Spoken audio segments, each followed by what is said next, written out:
Hey, does anyone want to talk about quantum mechanics?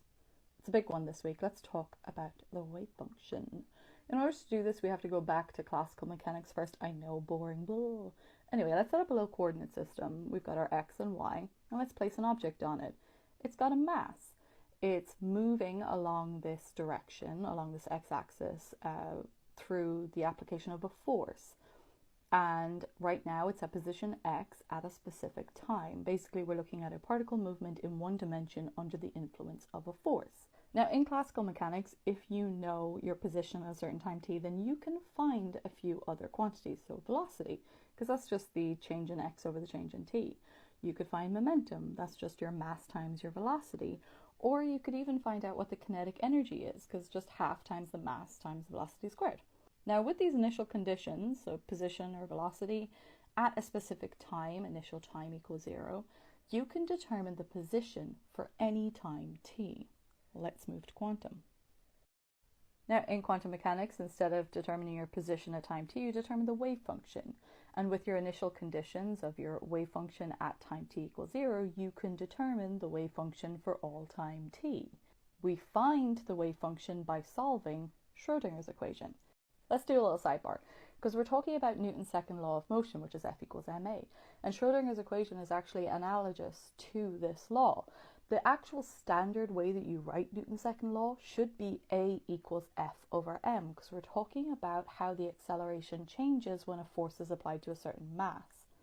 Now, Schrodinger's equation is this beauty here, which we're not going to go into detail right now, because we're talking about the wave function. We'll come back to this.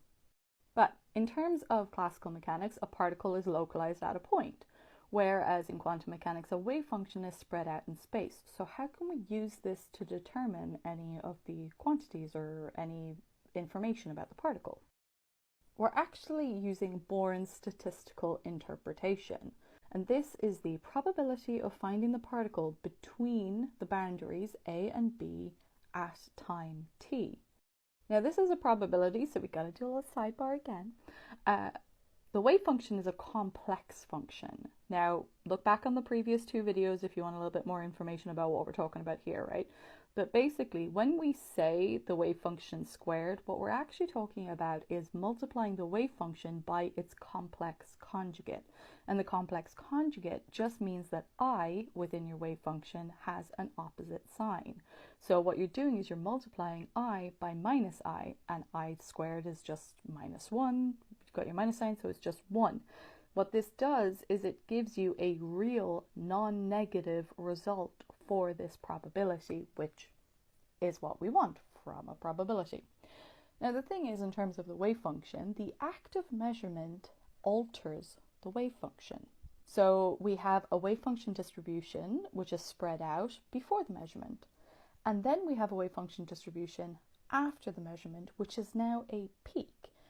And this is what we term the collapse of the wave function. What we're actually saying in all of this is that the measurement process creates a specific result in the boundaries of the wave function, which is then calculated by a statistical weighting. Now, something to note here is that the wave function will eventually spread out again. It won't just stay in this peak. Over time, it will evolve again in accordance with Schrodinger's equation. So in terms of the wave function, we have two physical processes that happen. You have the ordinary physical process, which is that the wave function evolves under Schrodinger's equation. And you have the measurements, which is when the wave function suddenly, discontinuously collapses, which gives us a value. And that is the truth about the wave function. Thanks for listening. Bye.